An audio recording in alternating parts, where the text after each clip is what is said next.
Good morning. Well, up and away yesterday for NASDAQ was continuation move that we thought should happen from this correction bar. Well, two correction bars. Sometimes they come in a 2-bar flavor and sometimes they come in a 1-bar flavor. In any event, the concept of a correction bar or bars charts. I always forget the charts. It's Dan's fault, but let it go. Where are those charts? There we go. All right. So I was saying correction bars. Sometimes we get them in a 1-bar flavor like this. It depends on what's happening at that point in time in the markets, or it could be the time frame you're looking at. Is to understand the concept of a move beginning, which was here, and then it attempts to roll over and springs right back up again. So a little different here, but the idea is the same. Strong move, attempts to roll over, springs right back up again. And so, the Qs, NASDAQ 100, was just straight up.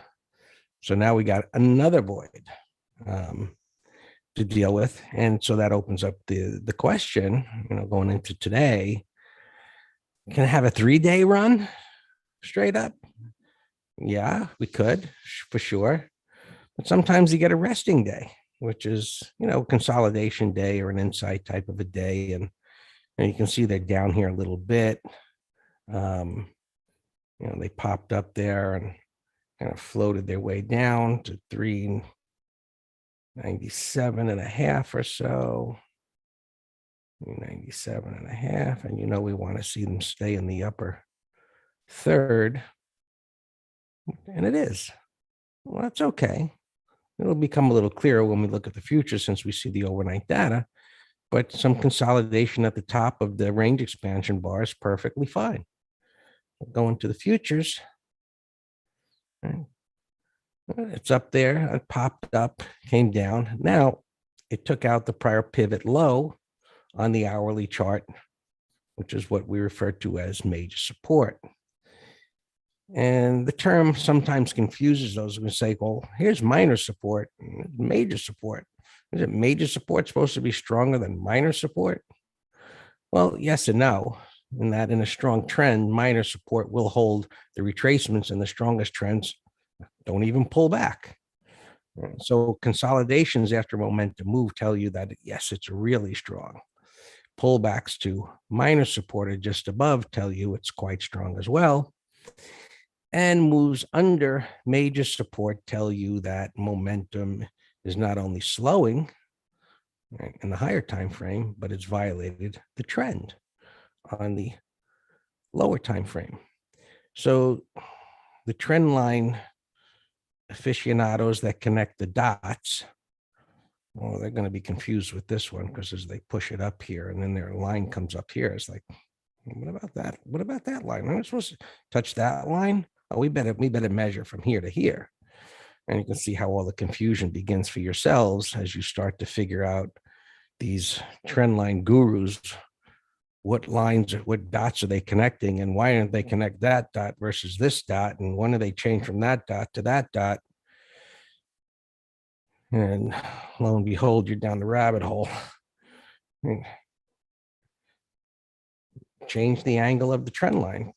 But why even do it, McGraw? It's not necessary. Right? Why get into that brain damage when a simple concept of it broke the low prior to the higher high? Go figure out where your trend line is. Oh, so I can be a guru. I don't think I'll ever reach the status of guru unless I throw some fib lines and trend lines and Ichikumi clouds on there, and then I can confuse the hell out of everybody. Then I can be a guru. Anyway, we'll just keep it stupid here. Uptrend, bullish, neutral, broke the major support on the hourly chart. So thank you. So we got a little bit of a correction going on here. Not a big deal because of what's happening here. So well, you may just need to have a bit of a resting day and some chopping going around here for a while. Spiders, you know, wasn't as strong as the Qs, but it had the correction day. Dragged it up there, and just taking a peek at SPX. All right, it got within striking distance of the 45.50. There's a 45.25 was a pretty big open interest for a month from now, but as long as this thing consolidates up there, no serious breaks. I think it'll have to tag 45.50 or maybe get a little above that. So going into, just a thought, going into the middle of the month where it then tops out, and then we see how nasty September might be if it holds up to historical, pass of being the worst month of the year. Yeah. All right, so little pullback at the end of the day, going to the spiders. Where are they? Came down to 451 and change, 451. 451, 80-ish. All right, so it's improved off of the low, but it had poked under. It had poked under yesterday's low, which we don't like that, but it's not a game changer per se. But a little bit of weakness here, and that was, the financials, because interest rates started coming down yesterday, not in a serious way, but we've been talking about that. And so you can see, the 10-year coming down. And I said yesterday, as long as it stays in this area, it's not a big deal. But these financials are very, very sensitive to these interest rates at this time. And this was looking so great with these bottoming tail bars here. And now it's been rejected 2 times. And so keep an eye on this. We got bottoming tails, we got topping tails. And now I'm starting to think, could this, you think things because you see patterns develop, but you always need the confirmation. Thoughts are not actionable. They're thoughts until you get a bar or pattern that says it's time to act. And so my thought is, could this now be developing into a bear flag, which falls in line with, since a potential September swan dive. So we don't have that yet, but set some alerts, keep an eye on this. So far, these markets look like, today's just a resting day and it wants to go up.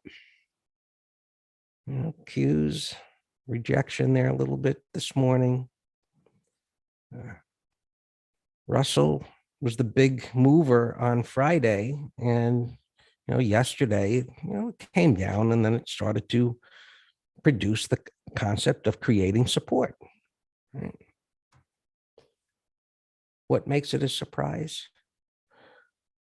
Well, what makes it a surprise? Well, I guess maybe not so much a surprise, of course, if those are expecting it, but if these markets continue to go up, as they've held up with a whipsaw in August.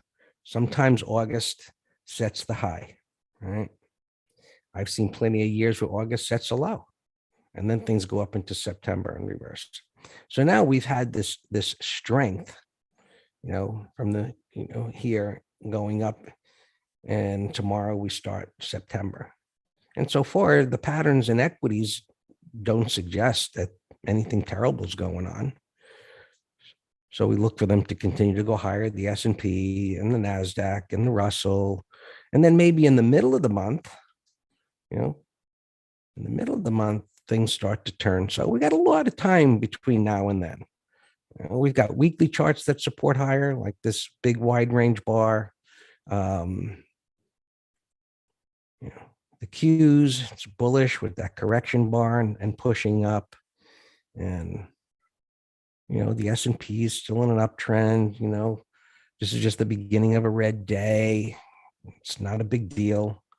So what would be a big deal is retracing all the way back down here. So we don't have anything to suggest that's going to happen. So when we speak these, during these pre-market um, days, it's like, okay, this is what's going on. Here's a thought of if this, then that. And then at the end of the day, we see what actually played out. YM was pretty weak yesterday. Didn't really break down, but it couldn't get going.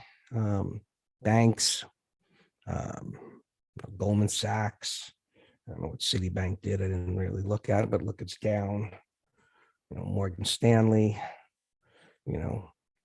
reversal days yesterday. So, and then,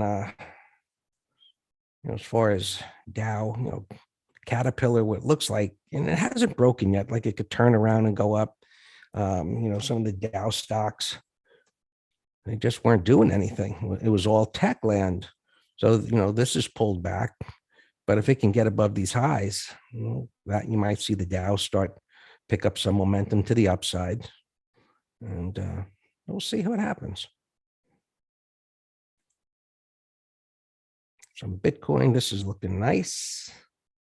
Right, popping up here nicely. Bitcoin just consolidating its gains. Nothing wrong here. It did lose momentum, right? From here to here, it increased, and from here to here, the momentum decreased, the distance between the pivots, but it's just going sideways, and we got a red bar ignored. So it's a hold if you're in it. And you don't really have an action bar yet, but we'll see what happens. The weekly is a little, I'd love to see this blip down and come back up and get a correction bar in a weekly, and that could really ignite a move. I'm not seeing things today that say, act on this. Intraday, crude oil's at this pivot. If you're trading crude futures, the minis, I'd wait. I mean, this could keep coming in, but that was just rejected when it tried to blip down. So a little wiggles going on there. It is early. And gold. Just not interested here. It made its way up. It's at this resistance, other than day trades, and it's not really aligned for, you could, might become all the way down here. You got to focus on these.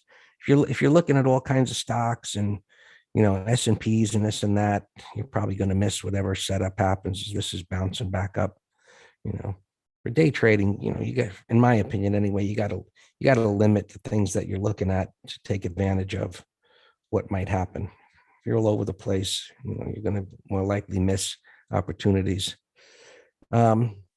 Silver just holding up here, traded above those highs and got rejected. So there's uncertainty here, because it's really the kind of pattern that could have popped, that got rejected. So it's another stay away for now. Transports, they couldn't get going yesterday.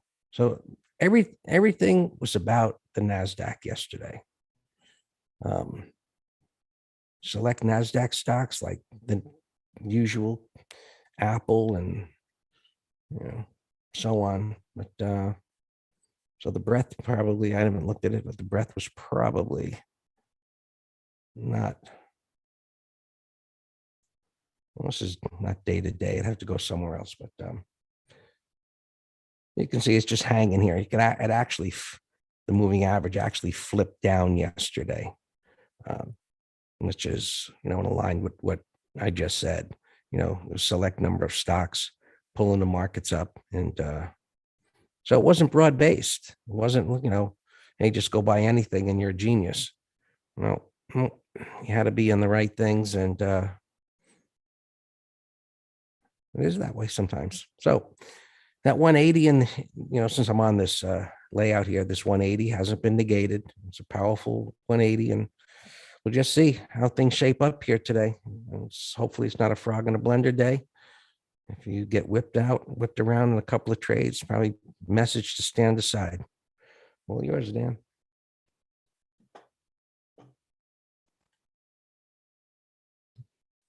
Good morning. Yeah, we're perking a little bit off the pre-market lows. And as you said, the dailies are fine. Let's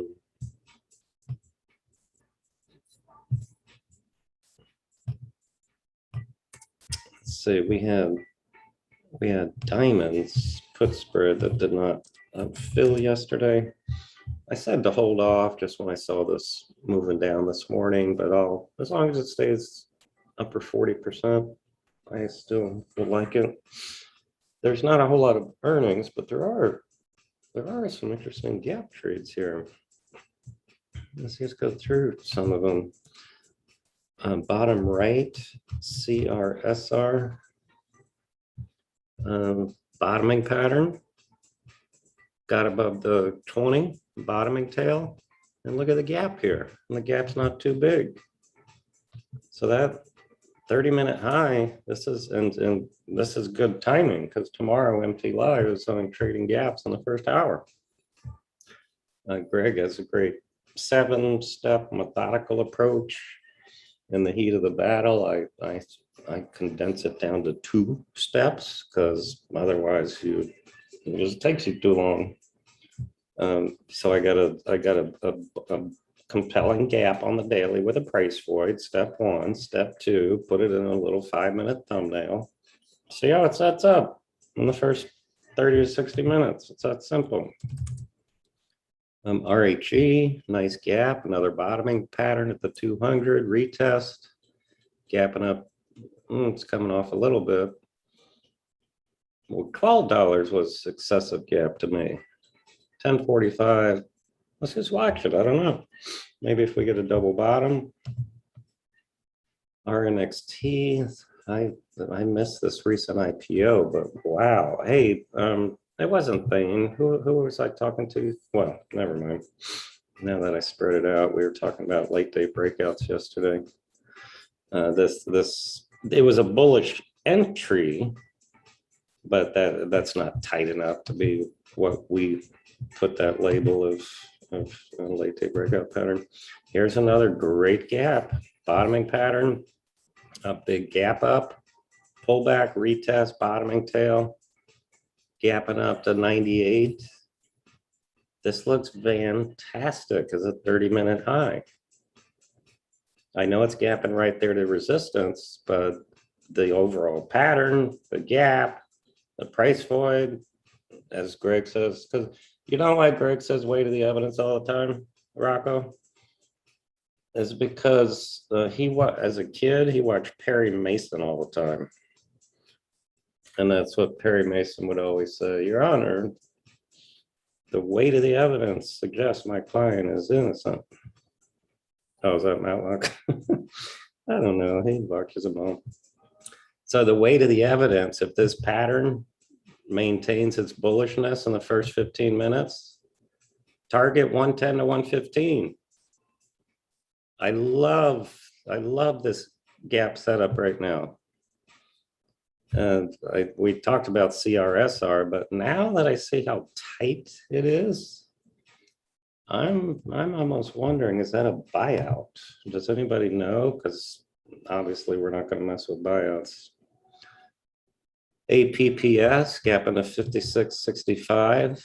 Here we go again. Greg, we got some great gappers here. 30-minute high, start off with a day trade. Target 60, 61.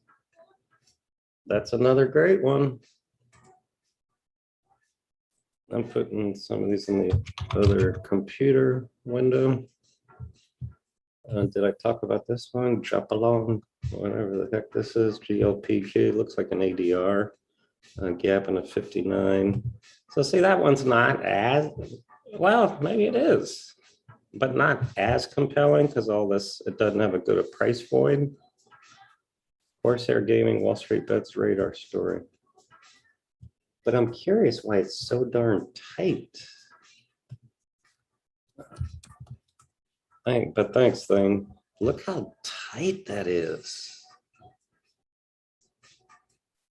Wow, So that I got us 4 good gappers already today. Here's 45.60. That's a nasty gap down. We'll come back to you. Same with 5N 160. The gap's too big. It's way the heck down here. We'll come back to you. Zev had a nice gap close yesterday. I missed this one. But now it's a little sloppier, but 30-minute high is an idea. RHG we talked about. SP. Oh, this is not a gapper trade per se, but it's another Reddit boy toy. Yeah, the Reddit boys are in action again. Let's keep an eye on AMC, GME over yesterday's high. Clove, we already have posted over last week's high because we want to just be in it if the Reddit boys decide to attack. BB, BlackBerry. That's on our list over the red bar. This one too, BBBY over the red bar. Baba's a good gapper here today. It's not a, it's not a true W bottom, but it's a retest with a nice gap. I'm going to put that in a window. I'm running out of windows here today. Oh, that's Greg, your PayPal is up. Nice. Greg had a great trade on this yesterday. Wow, I wish I joined you with a foot spread too. But then I saw in the news today that they're thinking of going into the trading business. I heard CNBC guy talking about it. That's another reason why Hood is under pressure. And then I know one of you told me about the story with the SEC payment for order flow, and that came out in today's journal also. Aren't the Chinese stocks kind of like bios? Yes, Thane. I would say yes, I would. Doyu, that's a beautiful bottoming pattern. I like that a lot. Wolfram, I like that a lot over last week's high. I don't want to get into it early, just, might it trade a few more pennies. But it's a Climo, it's a bottoming pattern with a price void. I love the gap 180 reversal at the bottom, but target $5. If we're in at 4 and it goes to 5, that's 25% return. All right, so I'm gonna put that in my list and set an alarm at $4. There was another of these little schools that one of you asked me about yesterday that was another bottoming pattern looking thing. But yeah, that looks great. RLGT. It was gapping to 750. Now it's pulling in. I'm not crazy about the way it trades with all the overlapping bars. This MMAT was on our list yesterday, and then it moved too much for us to get in. I'll still watch it for a few days. SQL, recent IPO. It's on a tear. Let's keep an eye on that. Sol gapping down, no interest.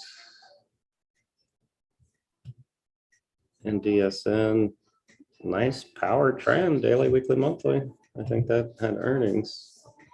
Amwood earnings, ugly gap under all of this. We'll come back to you. The gap's too big. So it looks like all my favorite gaps here are on the long side. This little guy had earnings. It's a gap breakout. That's worth watching. DBI 1630. This is worth watching. It's not quite over the red bar just because of the retracement. 1648. That's worth watching too. CHS. That's a big mess. You cannot hear me, Judith. Greg, do you mind typing to her and see if you can help? Oh, shoot, I just saw your list from Thomas. All right, BTU, Apple. BTU, it's a 1, 2, 3. This was a core long of ours, Thomas. Right here in May, we did a 1, 2, 3 core long. I remember this thing. And we actually, took our money because it went up too quick, but that's worth watching. Apple is, it's a 1, 2, 3. It's a big power bar from a multi-month consolidation. It looks fantastic. You just gotta, work an entry. Zoom is getting whacked on earnings. That's a big gap. I don't know what to do with it. Greg, remember I had this as a core short? I forget where.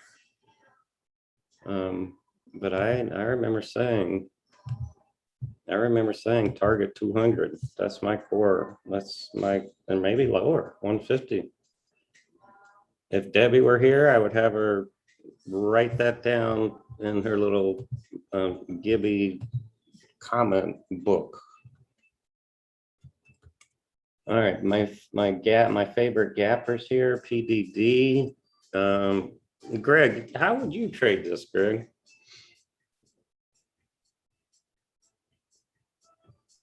Buy it with a stop under the bottoming tail bar or wait for a pullback.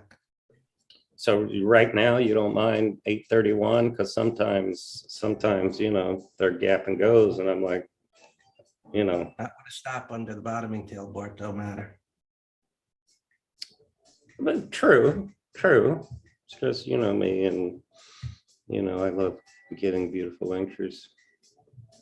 Okay. All right.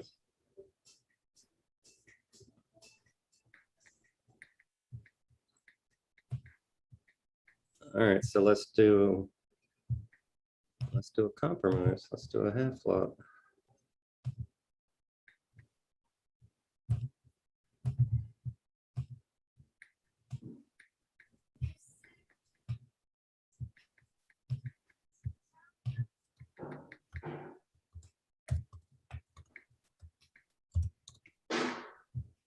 Bottom right, you see this, folks. Here's where we could use some teamwork on my favorite gappers here. Let's see, our SR is popping out of the gate.